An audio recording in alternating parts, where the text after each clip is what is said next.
Hello and welcome to the Frontline Club. Can I just ask all of you before you start, if you've got a mobile phone, please turn it off or put it on to vibrate or whatever. Let me just introduce myself. My name is Kirsty Lang. I'm a presenter for BBC World and BBC 4. But much more importantly, let me introduce my guest tonight, Zahid Hussain, who is a very well-known Pakistani journalist, a senior editor and investigative reporter for Newsline in Pakistan for the last 17 years. He's also written for The Times for over 20 years and writes for the Wall Street Journal and Newsweek.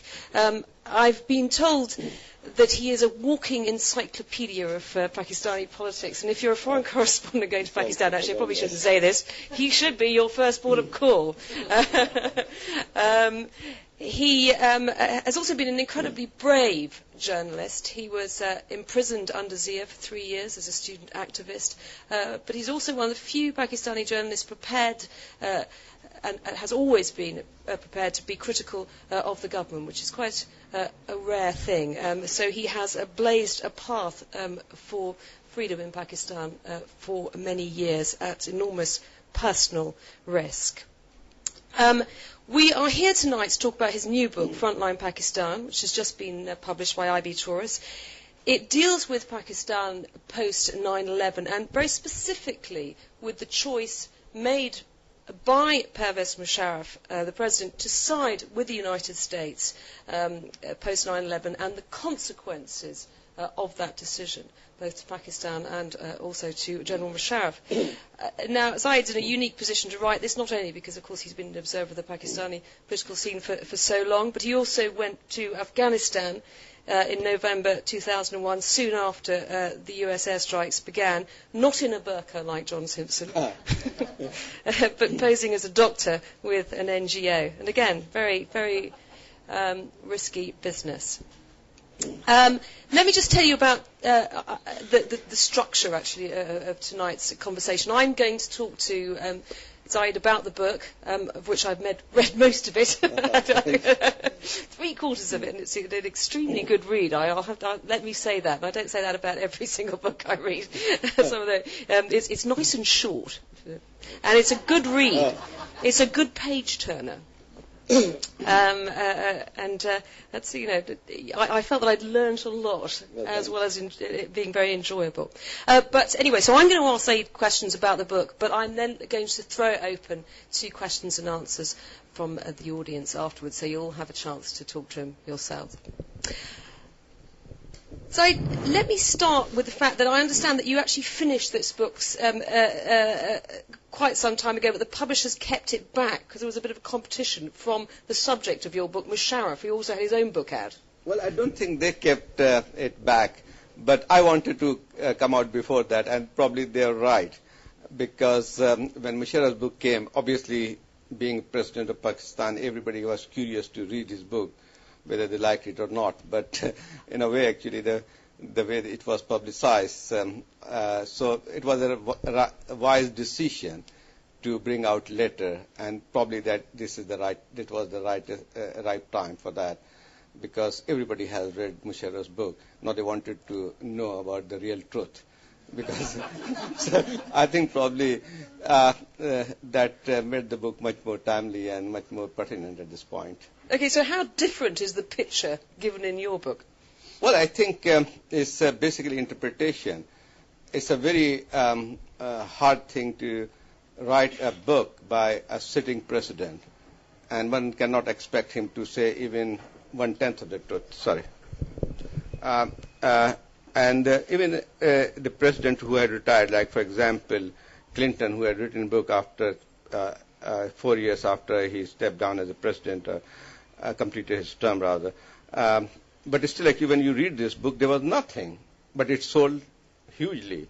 Same thing with Musharraf. But Musharraf's book, I should not go more and more about this because it will be seen as a kind of. But it's still actually that it's a very difficult task for any person in office to write a book and be truthful.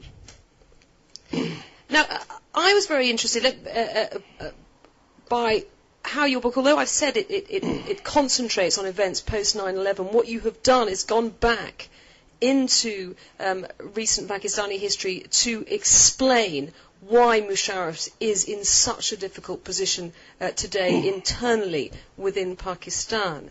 And I was particularly interested by how you say in the book that in order to understand that current situation, you have to go back to the days of General Zia, because this is when the Islamization of the Pakistani army and the security forces began. Can you explain what happened at that point and why it's so crucial now? Well, actually, this is when you write about rise of militant Islam and the challenges confronted by Pakistan now, the problem faced by Pakistan now, all goes back to that period.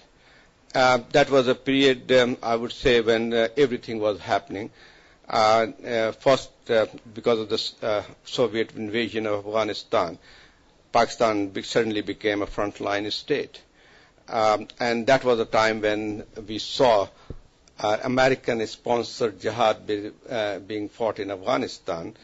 And that basically transformed the whole Pakistani society, not only because it became a frontline state, and also because of the way the Pakistani volunteers were sent to fight with the Russian forces, but also because Zia's Islamization process. It transformed the entire society, and in the name of Islamization, he curbed human rights. He destroyed the political institution. University became the intellectually desert. Hundreds of good people, intellectuals, were forced to leave the country. And it was a time, actually, I would say, pushing Pakistan to dark ages. And also it is very important because that was the period when Pakistan saw the transformation. Pakistan, since its independence and for 20, 30 years, Pakistan was a moderate Muslim country. It was never been, or there was no force, a strong force, which tried to make it a theocratic state. So that was the period when there was a conscious effort by the military leader to turn Pakistan into a theocratic state. And why did he do that? Did he do that through personal belief? Well, actually, much more of a political expediency, political opportunism. But the other thing is that the international environment also helped him at that point. That was a period, the Cold War era, when a Muslim world was seen by the United States as a bulwark in the fight against communism. So the Islam or the zealotry was used to fight Soviet forces. So the international environment was very different from now, where we see actually everything is against the militancy. That was a period when everybody was supporting the Islamists, because the only Islamists could have confronted the liberal forces, even all over, like Middle East, we have seen. How could have they mobilized people to fight against Soviet Union? The only way to mobilize and motivate people was in the name of religion. The slogan was, a Muslim country has been invaded by an atheistic communist country, Soviet Union. So that was the period actually where we see this rise of Islamic identity as well as the Islamization of the country. Now, in the book, you detail how this in particular affected the army and the military intelligence, the ISI. You talk about how conservative, very religious officers were promoted to a senior command level, how mullahs were appointed to work with the troops. Yeah, that's also like we saw that the army, like what happened, that environment was created. Obviously, army being a professional institution, he could not have just completely changed his character. But what happened actually when you create certain environment, so every officer would try to follow the trend.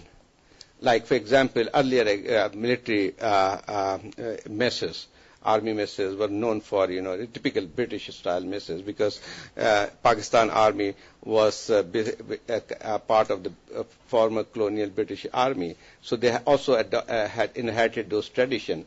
So you could have seen the army mess where drinks were openly brandy on the house, and everything. But the first thing was the change in that environment. So it was not like actually that everybody was asked to keep beard or whatever, actually, because they could not have changed it. But they were under certain compulsion to show that they were good Muslims.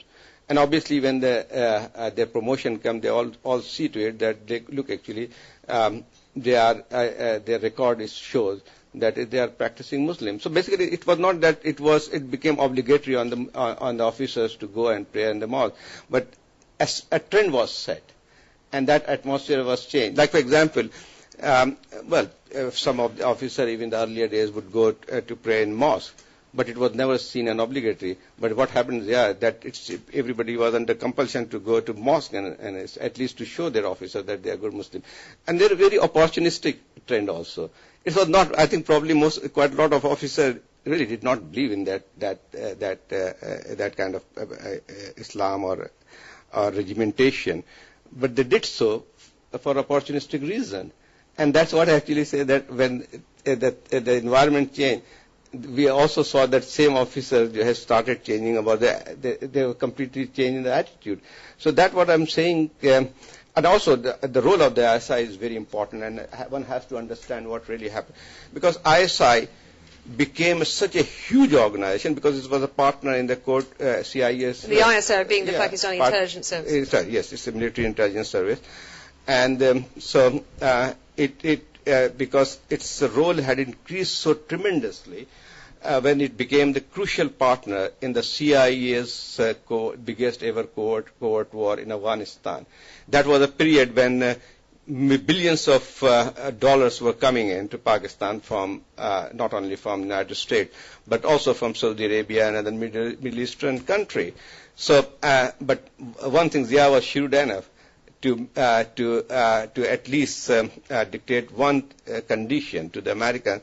Look, you can give us money, but the money will be distributed by us, by the CIA. The weapon would be supplied by you, but the ISI will give it to hand. They were the guys who went with the checkbooks to Afghanistan with the Mujahideen. It was not even checkbook. I was told actually because it was unaccountable fund. The suitcases full of cash. Completely. And they used to have this locker in their room, the ISI chief, and would just take out millions of dollars and hand over to the Mujahideen commanders. So obviously that gives them such a kind of power. And the second thing that compared to other agencies, every country has its security agency, every country has its intelligence agency to protect the security of the country. But ISI was a peculiar condition. That organization was not only responsible for the external security of the country, but also had a huge role in the domestic politics. That made this organization hugely important, and it grew so enormous that it became a state within a state. That's true, actually. You are looking at even the army officer. I was talking to a general, and we used to see on our shoulder that are we being watched by ISI? So ISI, in fact, actually during Cold War period, was admired by the international community for its role in Afghanistan, but it was most hated organization inside the country, and the things started changing after. So there they are, these ISA officers. They've got suitcases full of cash from the CIA, which they're handing out to the Mujahideen in Afghanistan, and building up presumably quite strong relationships with these guys, personal relationships. So you have this network that develops. Well, actually, when you motivate people on jihad, maybe it all started with it was a hypocritical slogan it was ruthless use of Islamic sentiment to mobilize or motivate people. But once you are into it, the officer also started getting colored by that ideology. So that what happened actually, like for example, one of the ISI chiefs during that period was General Hamid Gul. I think journalist who had been traveling to Pakistan, his name is very, very familiar. So he became a champion of Islamic pan-Islamism. He openly started supporting the Mujahideen leaders who he saw they're much more Islamic than others, although the entire Afghan resistance was built around the Islamic jihad. But definitely they become so much involved into it that they thought themselves as a champion of pan-Islamism. So what happened after the end of Afghan war, means after the withdrawal of Soviet forces from Afghanistan, they actually basically the problem was they found the effectiveness of covert warfare as a method of bleeding a strong adversary while maintaining an element of plausible deniability. They thought, okay, and they really started believing that because of them, maybe half-truth, but they started believing that it was because of them that Soviet Union disintegrated. So now let's go to India. So that's how we defeated the Soviet Union. Now we can now this is the same kind of mentality was seen. So then they took on Kashmir. That's right. Because now I'm a little bit more, because there was already this insurgency going on in Kashmir, and obviously I will say that it was an indigenous uprising in the initial period. But they thought actually, okay, fine, actually we have this expertise now. We have used it in Afghanistan. The people are highly motivated, not only Pakistani, but from other countries. So if we divert it to the new spot of jihad spot, then probably they will have the same kind of result. But obviously, things do not work in the same way as they want.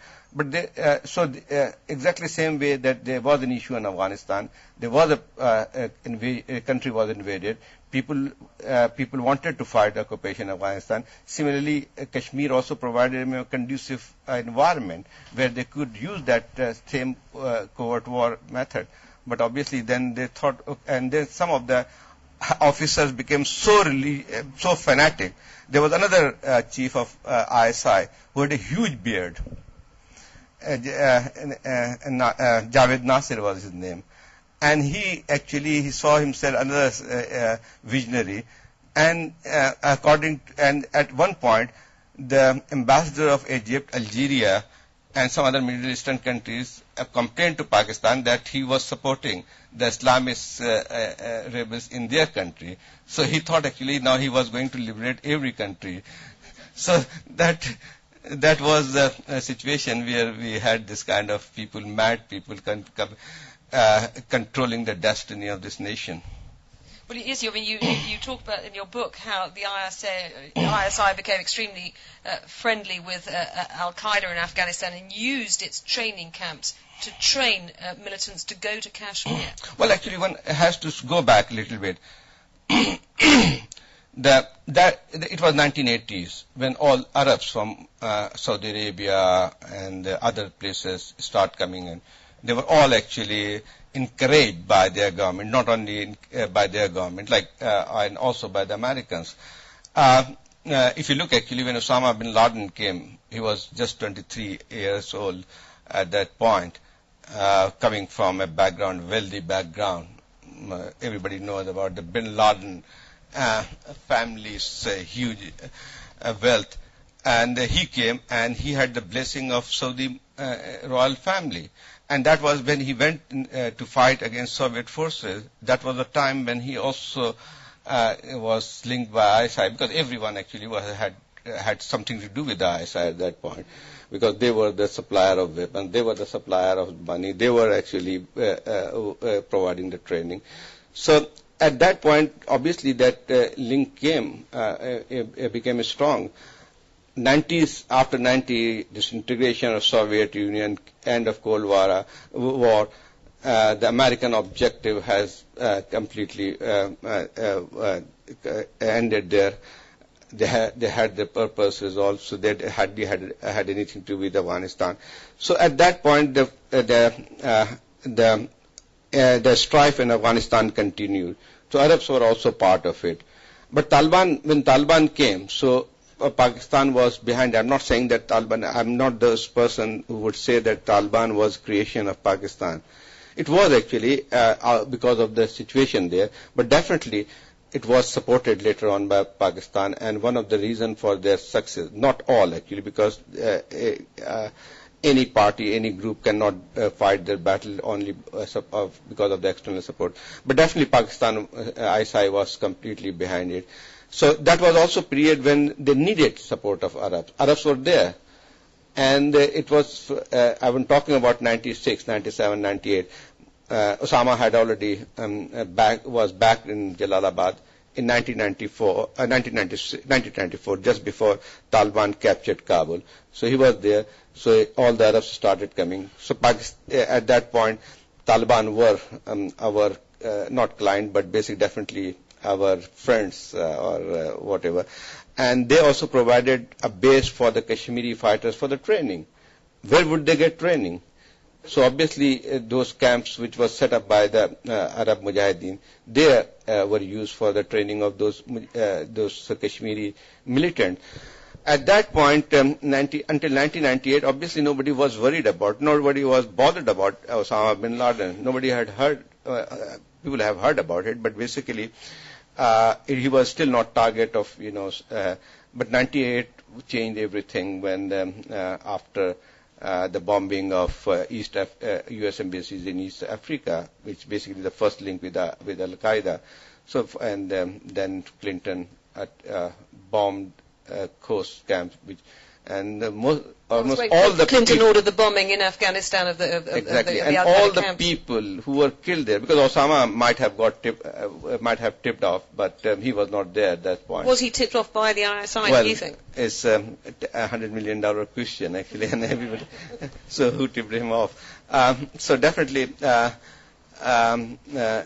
That was a point actually when and most of the people who were killed were all Pakistani militant cadres of Pakistani militant organization. So that basically provided the link with them. I remember actually the next day this leader of Harakatul Mujahideen, Maulana Fazlur Rahman Khalil, held a press conference at this 5-star hotel in Islamabad, and actually promised to take revenge of the America. So all that the nexus had already started building up their point. Yes, and you have a situation just before 9/11 where America is on the brink of labelling Pakistan as a terrorist state. Many times. Many times. Not only that. Sorry, go ahead. First time, obviously, when that period when Harakatul Mujahideen, this link between Al-Qaeda and Harakatul Mujahideen was established. That was one point. The second, and before that, it was 93, when Americans first threatened to declare war, when that was the period when ISI was being controlled by that Jawed Nasser. So it was also accused that he ordered the Bombay bombing. That was the bombing in 1993 in Bombay. So that was the first time they declared, Pakistan was almost declared a terrorist state, later on many times. So, but I remember then military coup took place, although actually it was opposed by all the countries, but the reaction was not that strong. But I remember the day. This is the coup where Musharraf takes power. Musharraf took over. So obviously that was a period that world was committed to democracy. And I remember when Clinton came to Pakistan for a 6-hour stay. So he met Musharraf, but he refused to get photographed with him. Yes, actually he did not allow the photographs to be taken. And he came because Musharraf was such an international pariah at that point. Completely pariah. And that also actually he was an architect of Kargil misadventure, which brought Pakistan and India almost on the verge of war. Then this was the incident in Kashmir which led to this nuclear brinkmanship. Those few months where the whole world held our breath, didn't we? And the civilian government lost its government just because of that. But there was another occasion when Pakistan was also again actually was threatened to declare a terrorist state. It happened in 2000. December 2000, an Indian Airlines plane was hijacked, and later on it was established that Harakatul Mujahideen, one of the Pakistani-based Islamic militant groups, was behind it. And then the Americans called Pakistan to declare it's a terrorist organization, which Pakistan refused. but things completely changed when well, yes, that was because I mean this is the starting point for the book. So there we have it. We've had the military coup in Pakistan. General Musharraf seen as a pariah. Clinton won't even shake hands with him. What's more, they're accused of being behind all these terrorist incidents, of bringing India to the brink of nuclear war. Really not the sort of guys the White House want to be seen with. And then we have 9/11, and this extraordinary volte-face by General Musharraf. And what I was really interested in your book, how you describe this, is that he takes this decision, this 360-degree turn, within hours. I mean, very decisive. He doesn't dither, does he? Well, number one, he was a military leader. And in Pakistan, I wonder if a civilian leader, a very powerful one, could have taken decisions so quickly, because obviously he has to go through a process. He is also accountable to the parliament. He has to take in confidence his party, his cabinet. So there's a whole lot of process.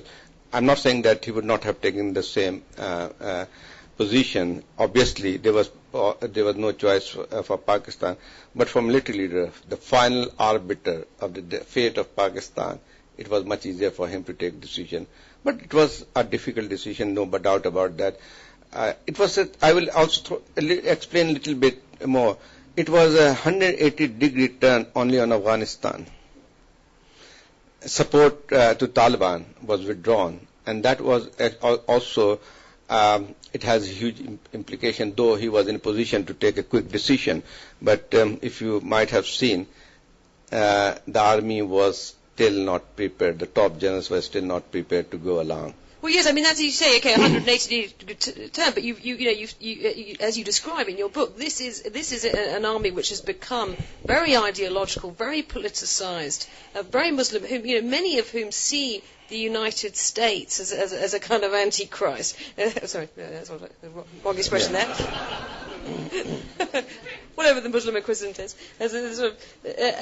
and really resent having to fight America's dirty war. Well, actually, one thing more is the relationship between Pakistan military and America has always been that of love and hate relationship. I mean, even when they hated America, it was like a jilted lover syndrome. That when after it all happened in 1990, when they thought, oh my God, they were all together, they were fighting together. According to them, they brought down the Soviet empire. The communist bloc was disintegrated, and then left us. So basically, there was dejection, sense of dejection, and obviously that was a huge. I mean, actually when this kind of relationship break down. So what happened? So that was the syndrome which we saw the army. So when sort of abandoned lover syndrome. When he came back, so we went along. Actually, everything was forgiven. And also, I think this is a very strange phenomenon in Pakistani military. I have noticed it. That yes, actually there is anti-American feeling, grudge, because they never come to our help. But whenever it come for action, they always prove to be a very loyal allies to America, all throughout the history. Look, actually, Pakistan relationship with the United States all started soon after the creation of the country. Pakistan became the member of 3 military pacts. At that point, one was SEATO, used to be called Baghdad Pact. I don't know if people remember all those things. But that was a period when we were the closest ally of the United States, and we were prepared to fight America's battle anywhere. Well, then suddenly there was a period when 60s came. Then we started feeling a big strained relationship came when we started developing nuclear bomb. Sanction was planned. Then again, actually, we saw Pakistan became frontline. Instead, again, Ziaul Haq time. So all the military generals, in a way, were fortunate when during that, and their government was always saved because certain international development. It happened with General Ziaul Haq. Ziaul Haq, even the situation with Ziaul Haq was exactly the same as Musharraf, and had the Soviet occupation not taken place, I think Zia would not have survived that long.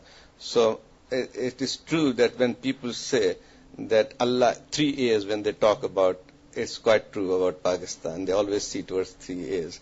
Allah, America, and there's some, sorry, I've forgotten what to say. What's the third one? America. You've interviewed Musharraf many times yourself. I mean, what do you make of him as a man? Because again, I return to this very swift, very decisive move. But also what I'm fascinated by is, as you detail in the book, I mean, this is a man who has made a lot of enemies within his own ranks. There have been several assassination attempts against him. And yet, whenever you see him on television, he always looks very relaxed and chirpy. I mean, he seems incredibly calm. Yeah, he's a debonair, and he was known in the army like that. He was a commando officer, so he has learned to do that. Yeah, actually, I remember meeting him soon after the coup. I was a visiting fellow at Cambridge University at that point. But before I arrived in September, arrived in September, I knew something was going to happen. I remember 3 weeks before the coup, I arrived and I went to Times office, and I was talking to the foreign desk, including my foreign editor, and I said actually in couple of weeks, a coup would be taking place in Pakistan. So they all laughed actually. Okay, you know everything. So I said yes. So interesting, because I was following the development, and obviously I'm talking about that was the period Kargil, Nawaz Sharif was the prime minister and everything. So then Nawaz Sharif dismissed Musharraf. I'm just giving this anecdote and coming back to Musharraf's meeting. So I remember somebody called me from Pakistan and said Musharraf has been sacked. And a few minutes later I called, and his chief of general staff has also been sacked. So I called the Times foreign desk and said, look, actually, Nawaz Sharif, Prime Minister, has sacked his army chief, but soon a military coup is taking place. So foreign editor said, no, I think Prime Minister is just trying to assert his position. So I said, okay, fine, I'm sitting on this number, call me whenever you need. After half an hour, I received a call and said, Zahid, did you know actually when we were talking? I said, what happened? The wires are reporting that the troops have arrived at a television station. I said, look, actually, that's what I was trying to tell you. Okay, so I think that 4 days later, I flew to Islamabad, and Farhad Durrani was all with BBC, and we went together, or you went? So we interviewed him together. It was the first interview, which was published in Times, and Farhad did it for BBC.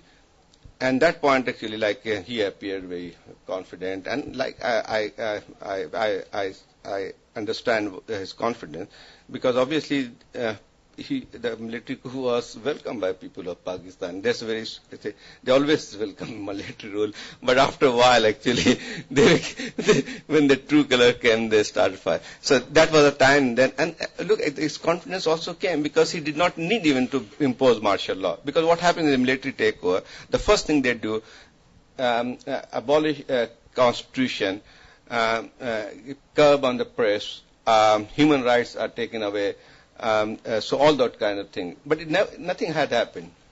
So that I think probably that was one of the reasons, his confidence and this and that, and I think people genuinely believe that he would do something for the nation. When his first speech, when he gave 7-point agenda, and that was really people wanted him to do, and there were a lot of faith that this man will do something about it.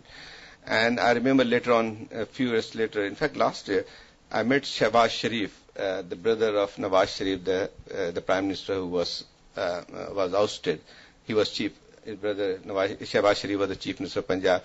And he told me that he was taken to jail, and when he heard that speech, he told one of his colleagues, look, actually we are gone, we are wiped out from the politics, because if this 7-point agenda is basically implemented, he will rule the country for life. But it never happened. I met him several times later on, interviewed him and last one interview was quite historical. I traveled with him and stayed, for 3 days, accompanied him everywhere. Well, I was doing a cover story for Newsweek. It was January 2002. So I get to know him much more closely. But the problem with him that he demands complete loyalty. Well, it does work in army, because army you cannot survive as an officer unless you have the confidence of your chief. So chief always demand loyalty. So he thought journalists should also be loyal to him. So 2 months later, I did a devastating article, two articles. First I did actually in February 2002. It was published in Newsweek. It was the title of this was Missing Week. It was about Daniel Pearl when he was kidnapped in January, and I came to know that the person who masterminded this kidnapping was Saeed Sheikh. Saeed Sheikh. Not Khalid Sheikh Mohammed, the British guy. Ahmad Saeed Sheikh. So he was. And then actually he handed himself in to the ISI but it was never announced. But I came to know that he was in the custody of ISI. At the same time, I think around the same week, Musharraf was in Washington, and on 10th of February he gave a statement at the White House press conference. He said, "I'm pretty sure that Daniel Pearl is alive, and he will soon be. We will get him released soon." And he said it very confidently. He came back on the 12th. They announced that they have arrested Sheikh Ali, so we all said, "Look, actually, he has been detained for since 5th of February, and it's 1 week now."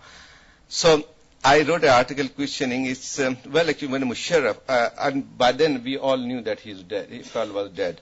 So I wrote actually whether Musharraf knew really that what has happened to Daniel Pearl when he was saying that he will be. So you said you think Musharraf did know at that point? No, I questioned it whether he knew or whether he was not informed by the ISI. So I said missing week means what happened during that 1 week. So I think he was very angry, and then a month later there was a 4-page article which appeared in Newsweek, and it was Power and Perks. It was all about army, the power and perks they received. Do you think now? I mean, do you think? What and do he you think refused is to see me afterwards. I never got interview. He was so angry with me that I was declared persona non grata. That's fine. Do you, to this day, do you think Musharraf did know, or that the ISI didn't tell him about Daniel Pearl? I think he was not told the true story. That's my feeling. But otherwise, he would not have gone to that extent of declaring that he's still alive and we'll get him. Because obviously he would have said, we still don't know. I think probably he did not know the true story. Because, I mean, this brings us back always to the central thesis of the book, which is that Musharraf is surrounded by enemies within his own ranks, that many of these assassination attempts against him have been done, it's an insider job, basically.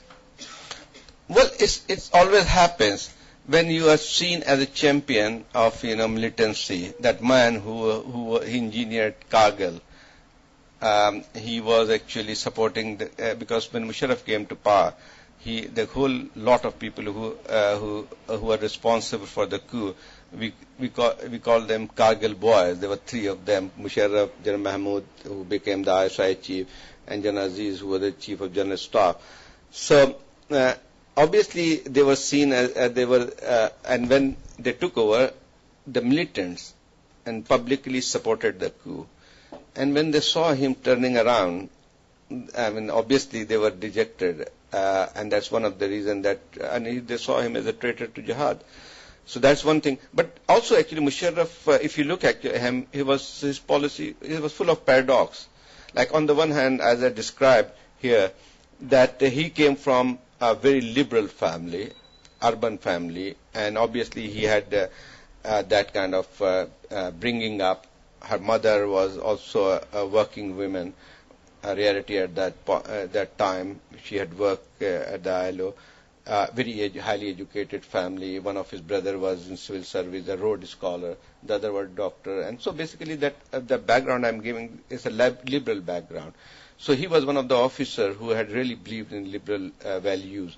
But on the other hand, there's a problem with the army, that they also believed in militancy.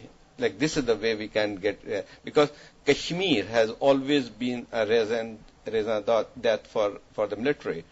And that was militancy was seen as justified means method of or against which army used against the India. So basically, it was a legitimate weapons country. So they always believe in this. This is the way actually we can do this. So that actually was also seen. Or we could see him doing this kind. On one hand, he wanted to pull Pakistan out of that Zia era, abandoning or dropping Zia's legacy. But on the other hand, because of this army's institutional thinking about like an army officer, he believed that support of the Taliban was justified because it provided Pakistan a strategic depth. And similarly, supporting militancy in Kashmir was right decision to take Pakistan. So you get torn between the two, because unless you drop those things, you cannot take Pakistan to a liberal country. So that contradiction we have seen throughout. When Musharraf took, I remember actually interviewing him February 2001. And we almost argued for 15 minutes about this. Why it's important for Pakistan to support the Taliban? So he was all supportive of Taliban at that point. But the same man actually took a turnaround 3-4 months later. So that was the point when obviously he was seen by those forces, or his decision was seen as a betrayal to the cause. And that is one of the reasons why they turned against him. So obviously, well, that was the first big betrayal, wasn't it? The next betrayal comes when he starts to reach out the hand of peace to India. That's right. Over Kashmir, and that must be because if as you say, a raison d'etre for the Pakistani military is Kashmir, that must be the greatest betrayal of all. Well, actually, yes, it is not complete betrayal yet. so they still have hope. So what he seems to be like, he has understanding. Obviously, being in power for 6-7 years, exposure to the world has seen, and he understands one thing: the changing international environment. I mean, like he knows better than others in Pakistan Army that in the post-September 11 world, there was no room for any kind of militancy under any banner, under any garb, because earlier, people used to differentiate one form of militancy from other, like freedom struggle, but after 9/11, everything was bracketed in one line. So there was nothing actually gray area, nothing. There was either black or white. So that situation he understands as well. The second thing is, if you look, also you have to go a little bit later. 2002 saw for 1 year Pakistan and India were sitting. There were military standoff, and 1 million troops were sitting eyeball to eyeball on the frontier. And there was at least actually 3 occasions during this period that we were almost few seconds away from a war, full-fledged war. And that tense moment for 1 year, the mobilization of 1 million troops on both sides of the border, actually when they both retreated, also, there were several factors, then you realize, look, we can't go on like this. It's untenable situation. And that's what actually has brought the situation to this extent. But the overall picture of your book is of a man living on borrowed time, a man who cannot survive the internal contradictions that you have described. And in fact, you end the book with a rather pessimistic note saying there are these fault lines from which a geopolitical earthquake could erupt. Would you agree after Cheney's latest trip to Pakistan? I mean, that explains actually what I'm trying to say there. Look, it's a paradox, or the impossible contradiction of Musharraf policy has come to the fore. Like, yes, he went along with the U.S., catching Al-Qaeda fugitives, handed over 700 Al-Qaeda leaders, including Khalid Sheikh Mohammed and Ramzi al-Bishib, the alleged mastermind of 9/11. But on the other hand, the complete rupture or the break with the Taliban did not come. Similarly, there were always a soft line. Look, actually, until the Kashmir problem is not completely solved, we have to keep the fire alive a little bit. So he was living in a, what we call actually,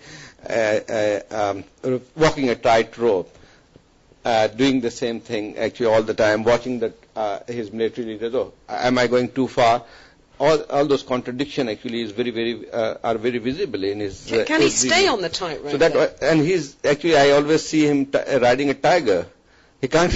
I mean, he's in like a situation where he cannot continue riding it, or he cannot get down from the tiger. So that's what I'm saying about time. And if you look actually what happened over the last 1 week, I think Pakistan, the pressure on Pakistan is exactly same as it happened in 2001, September, after the 9/11. Now, this is the most serious situation or the pressure on Pakistan now after that. Because, you know what happened, this is still, when Taliban government fell, it's not just Pakistan. One should not blame Pakistan only for whatever disaster has taken place around this area. When Taliban government fell, U.S. went there only on 1-point agenda, although there was international consensus at that point that every country supported this anti-Taliban invasion.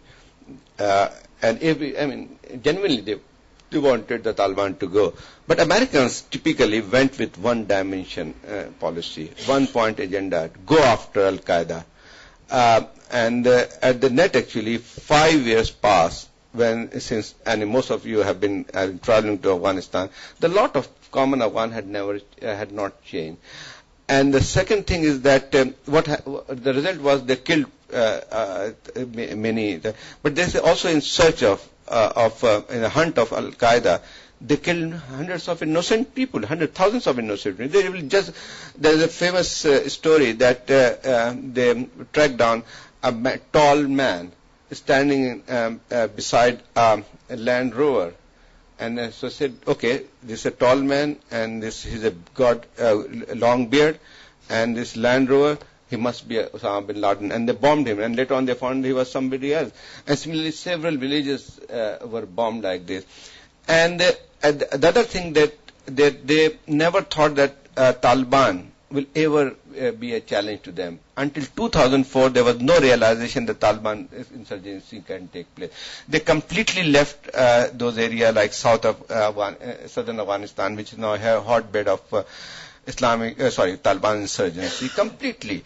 And similarly, eastern Afghanistan. So suddenly after 2001, 2005, 2006, like 2006, when more American soldiers, more Western soldiers were killed than any combined number of casualties since 2001. So suddenly they realized, this insurgency have come.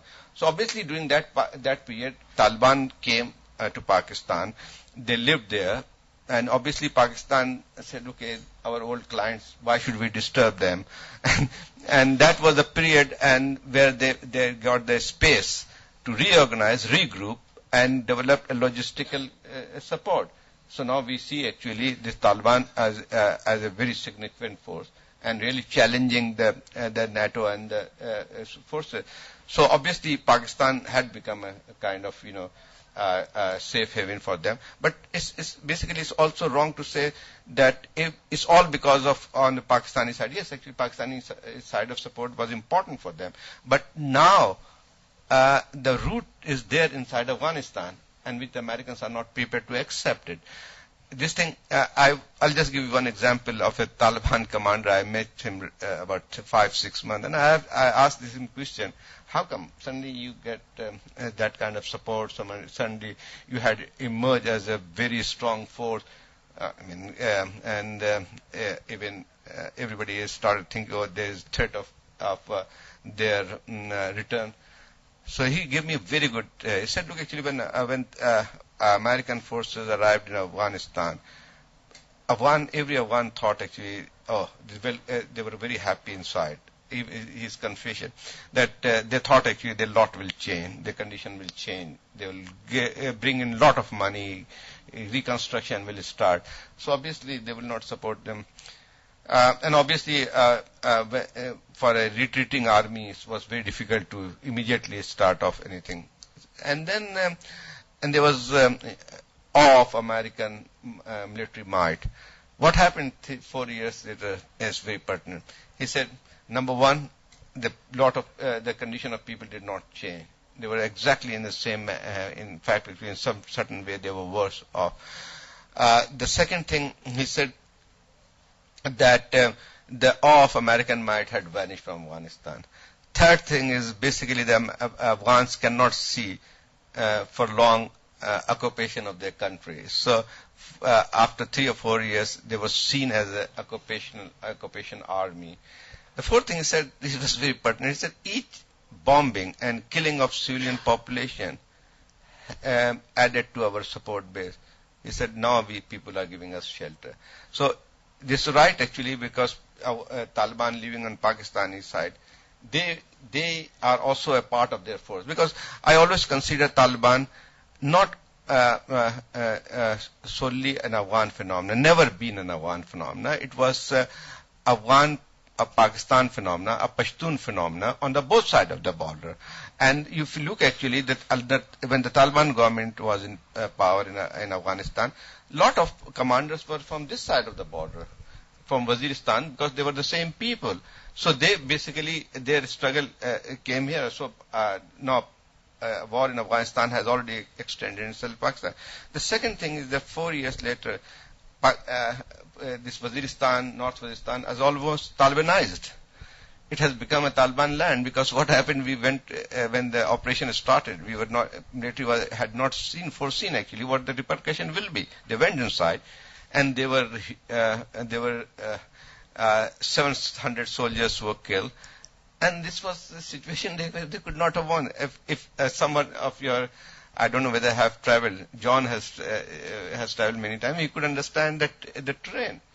I mean, it's very difficult even the 10th division of the army to fight there. So all those factors have come. So there is a realization, there is something, are we losing Afghanistan? So that's the pressure which is increasing on Pakistan. But obviously, it has also exposed the paradox in Musharraf's policy. It's also actually the contradiction which is inherent in his policy has come to fore. So what I say, the living on borrowed time. Well, I think that's a good opportunity to throw it open to questions from the audience. Can I just say, questions please, not statements, and also could you give your name before you ask the question? And there's a roving mic there at the back, so is there a gentleman there to hand me the pen? Name Kavi.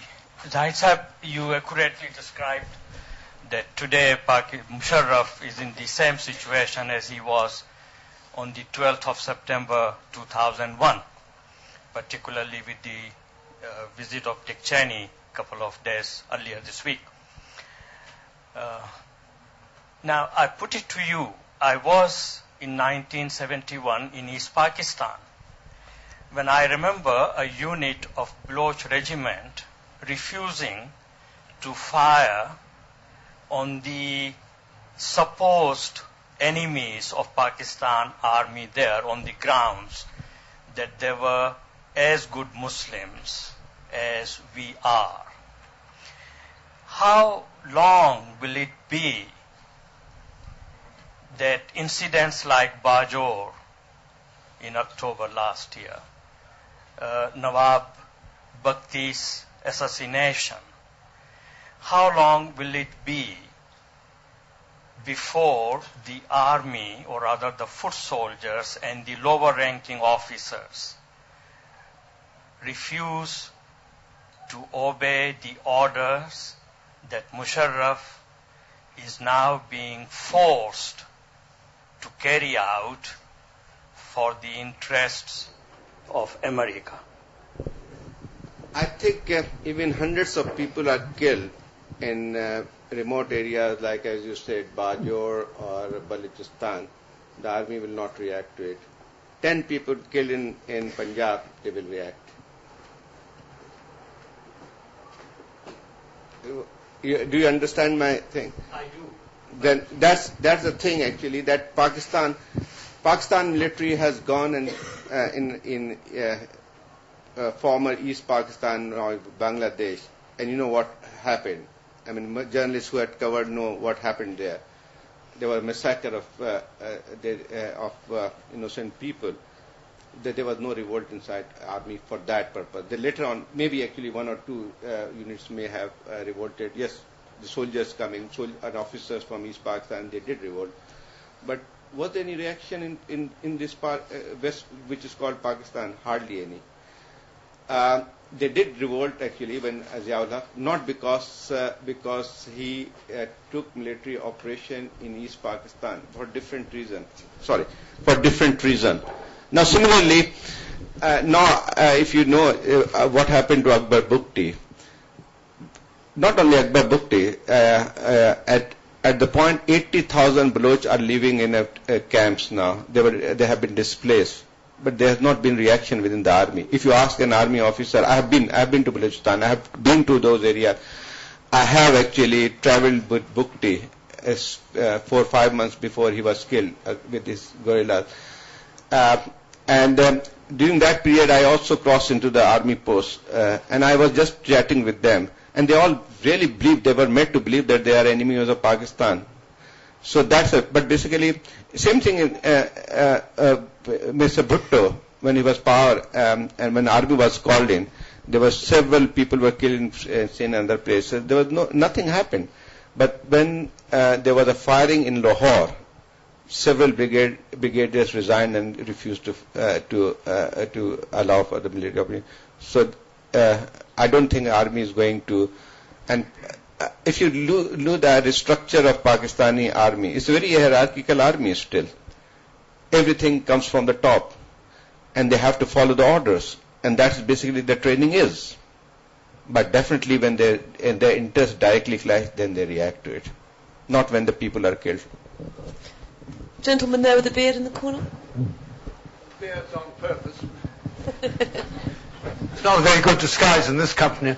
I go back quite a long time, and sort of to key in, perhaps, I'll just tell you my name, Rupert Chetwynd. I've written a book about Afghanistan and the Northwest Frontier, which spans 20 years, so that gives you some idea. What I'd like to ask you is, when did you last see Jalaluddin Haqqani, who's an old friend of mine, and what do you think of his role, what will his role be in the oncoming offensive? Well, actually, I met him only when during a... Just explain who he is. Jalaluddin Haqqani is one of the leading commander during Afghan resistance war.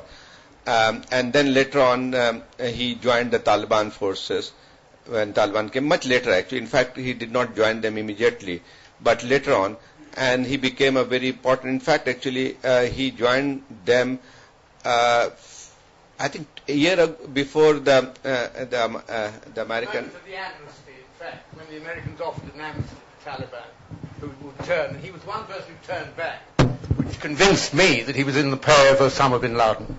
Well, I don't think, I don't know whether he's in the pay scale, but definitely he is one of the leaders of insurgency in Afghanistan at this point. And he is operating in that area, which is also where I think it believed that Al-Qaeda is still very strong. So, and one thing more about, I'm not just going on one person. One should understand that when Taliban, Al-Qaeda, at that point they were kind of, yes, actually they provided shelter to Osama bin Laden, Taliban, and also actually the Arab soldiers did play a huge role in Taliban's effort to establish control all over Afghanistan. But before 9/11 and before the fall of Taliban government, I still believe that the objective and goal of Taliban and Osama bin Laden's Al-Qaeda were completely different. I mean, Taliban wanted to establish a very conservative tribal regime in Afghanistan, but they did not want actually to a world revolution. They were not part of pan-Islamist movement, and they were not part of the Al-Qaeda's goal of establishing a world Muslim country or Khilafat or whatever, and they did not have that kind of anti-American agenda. They always wanted to have some kind of links with America. In fact, Americans never wanted to have any link. In fact, actually, if you look in the initial period of Taliban, Americans did sympathize with them. They did have actually a soft corner for them. That's for sure. Actually, I know for that matter. And you can go through the Senate committee proceedings, and you will find many things about that. But what I'm saying actually, yes, after 9/11, they have merged together. So we cannot differentiate between Taliban resistance or Al-Qaeda. They are a part of the same, I think, insurgency. So it also applies to Jalaluddin Haqqani. This gentleman here, the white shirt and the glasses. You described the ISI as a state... You say your name, Sorry, please. Amit Chanda, in a personal capacity. You described the ISI as a state within a state.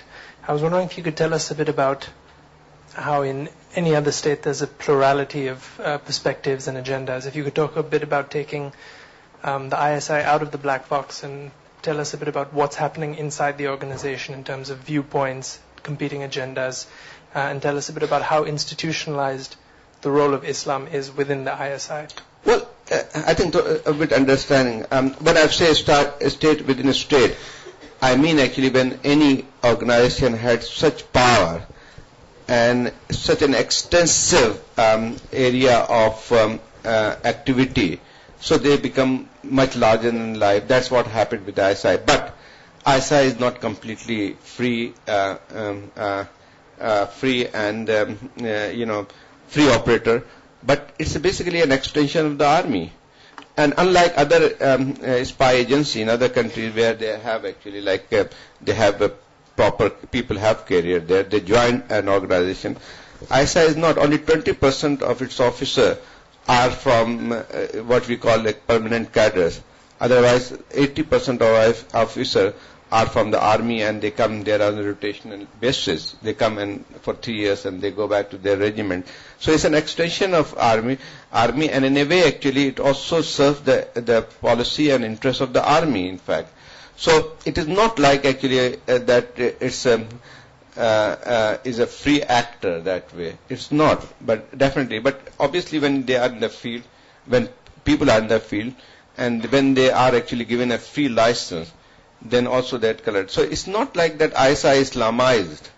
But in fact, actually, in certain cases, the support, like for example, support for the Taliban was not for ideological basis, not at all. It was not that they wanted Taliban type of state in Pakistan. No way. So basically, when I talk about the support for because the reason of ideological reason, it's not true for the Taliban. It was basically because of the expediency. They thought the Taliban could be much more friendly to Pakistan. They will actually they always, and that the support came because of this thinking of strategic depth, that Afghanistan, a friendly government in Afghanistan would provide Pakistan a strategic depth. The problem with Pakistan is that if you look Pakistani map, it's a very country is very narrow, and there has always been a fear, and that fear has been reinforced after 1971 war, that if India attacks Pakistan and any other situation, it could cut Pakistan into half. So that is basically, they always thought of some kind of strategic depth where they could have actually retreat and then fight back. So Afghanistan was always seen, not always, but after 80s actually was seen as always support came because they find that if there is a friendly government in Afghanistan, they would provide a strategic depth to it. So that was the purpose. It was not actually, if during that period, if you ask any army officer, even most of the ISI, they would think, okay, they are doing some good work. But if you ask them, do you want that kind of government in your country, they would say no. So that means actually, like, yes, actually, when you involve people, try to motivate people on certain things, like obviously the operators become colored. So it is possible, and it has happened that many of the ISI officers who were in the ground, who were directly dealing with the militant, they became very Islamized, they became very ideologized. So that's happened, but it does not mean that the overall color of they are the same people. The ISI was responsible for the swift fall of Taliban as well. So you're saying it's not homogenous? You mean there are all sorts? It's a change of policy, and they will follow the line. Like, for example, Americans did not have any clue of Afghanistan under Taliban, and they completely dependent on ISI's information, because ISI had the huge debt on.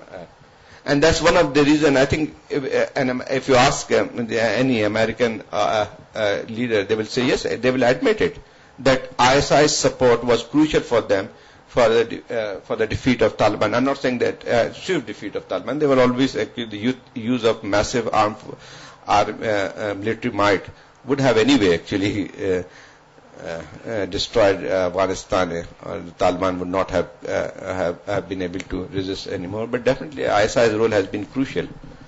As contradictory as Musharraf. Yeah.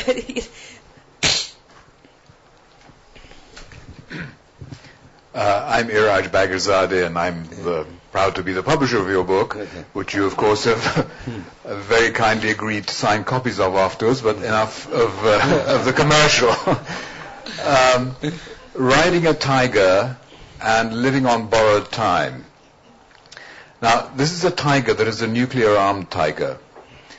And I'd be very interested to hear, in the context of all the excitement that we have about Iran next door becoming or not becoming nuclear, what the control on the nuclear weaponry in Pakistan is right now, and how the nuclear arms of the country actually fit into the whole issue of the ISI and the Islamization of the military, etc.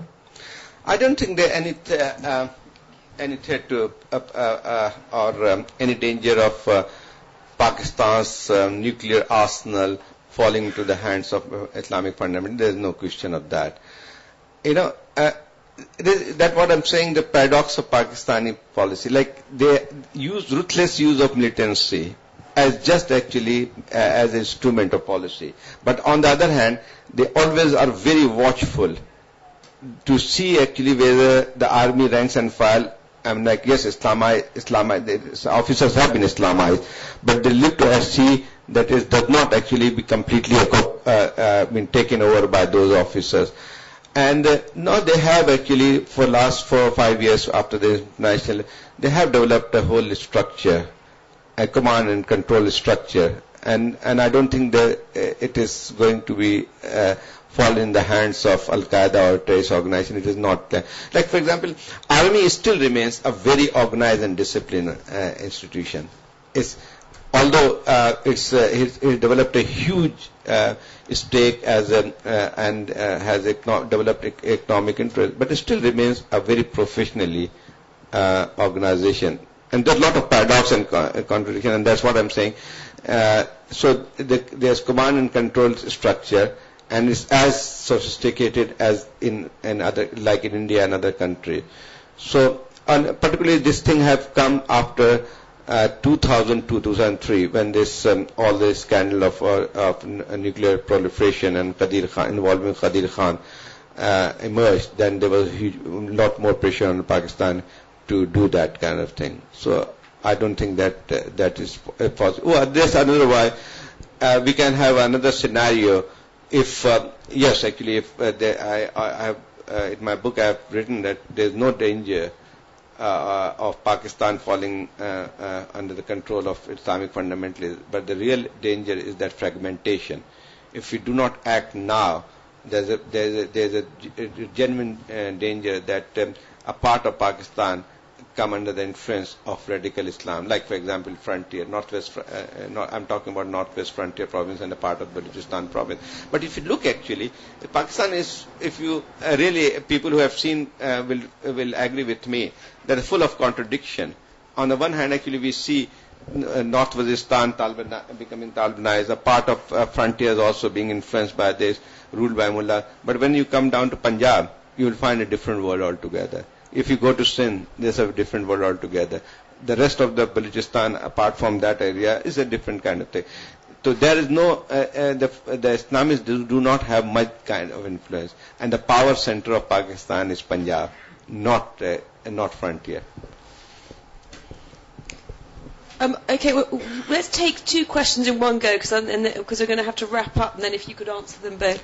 Hi, my name's Sarah. I was just wondering, do you think there's a real risk of a civil war in Pakistan between the fundamentalists and maybe the government forces? I don't think so. But definitely what I believe actually, if you give a space, and Musharraf's some of the opportunistic policy have still given a space to the Islamists.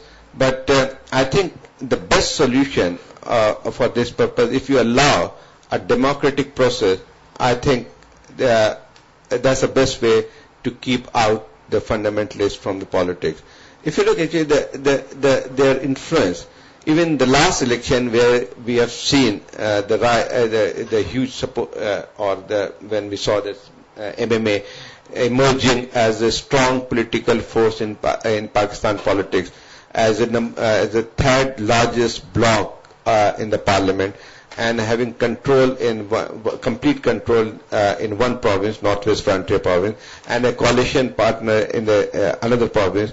But basically, if you look actually the share of votes, it was they had only 11.6% of votes they got, while People's Party, which is liberal, that got the highest percentage of vote, is about 25 point something. Then the ruling PMLQ, which is supporting Musharraf, got around 25% vote. And even Muslim League Nawaz Sharif, which basically did not, whose party has almost actually defected to Musharraf and now working under the name of Muslim League Qaeda-Azam, still they also got about 11% vote. So 11.6% vote the MMA received, but since it was completely concentrated in one province or in particular ethnic areas, like even in Balochistan it was a Pashtun area which they got. So that was concentrated in those areas. And also I would say that it was not vote for Islam as such. Because if you look actually that environment, MMA used two things. Number one, Pashtun nationalism they used to mobilize support. Elections had happened soon after the fall of Taliban government. So they took out this slogan, look actually the Pashtuns are being killed on the other side of the border, and so Pashtun are being victimized. So that slogan was used. Yes, religion, I'm not saying that religion was not a factor at all. But it was they mobilized voters on different slogans too. So I'm not saying that that's one of the reasons I'm confident if the democratic process is allowed to continue in Pakistan, or allowed is not continuing, but basically is allowed, then there's no chance of fundamentalist takeover. Last 4 elections, if you look, their number of seats have never gone beyond 10%. Hi, Rafal Kunwar, City University. Do you think, 2 questions, do you think there are elements in the ISI that know where Osama bin Laden is right now? And the second question is, who do you think is funding the Taliban at the moment? Well, this is one thing which everybody asks. I don't think anybody really knows where Osama bin Laden is. We all, is my guess as good as anybody else's guess. I don't think they have a clear idea where he is. Even the Americans, with all their sophisticated gadgets and satellite and other sources of information, cannot find out the exact location. I don't think they would know where is he. There could be, there are various speculation that he would be in Kunar province in Afghanistan, which is basically borders Bajor on this side, Chitral on the other side, and Dir. So they are all very hard controlled under hardline Islamists. It could be anywhere. So I don't think they would have that kind of information. Yes, one thing more, they will not like him to be captured on this side of the border. Even if he is ever detected, ever captured, they would love to show that he was arrested or captured on the other side of the border. And the second question, sorry. Who's funding the Taliban? Look, actually, the support for Taliban, I don't think there is an active support for the Taliban by the ISI or Pakistani government. What they have done, actually, looking on the other side initially, look, actually, they were our people, they were supporters, let them come in. We will not do any harm to them. And they always believe that they will lie low and they will always be helpful to Pakistanis. So so in a way that was a tacit support given to them when they came.